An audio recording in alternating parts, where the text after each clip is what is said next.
Bakal pasangan calon, paslon, Bupati dan Wakil Bupati Bone, Andi Islamuddin, Andi Irwandi Natsir disingkat, All In, datang mendaftar ke KPU Bone.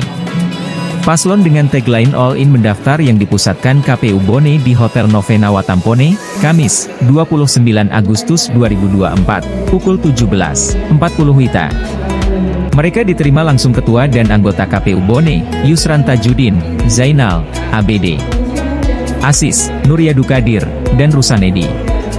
Bakal paslon All In datang mendaftar ditemani Ketua Tim Pemenangan Andi Herman Sampara, parpol pengusung PPP dan PKB, serta simpatisan All In.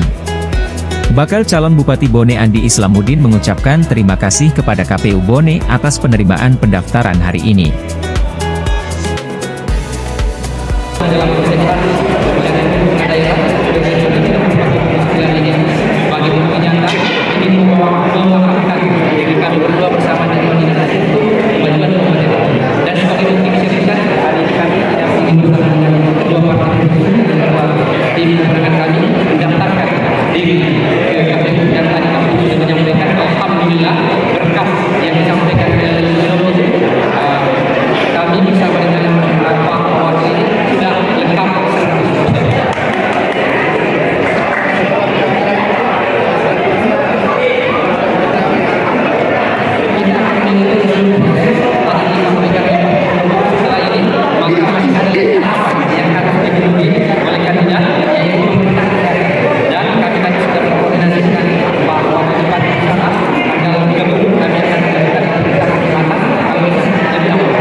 Download Tribun X sekarang, menghadirkan lokal menjadi Indonesia.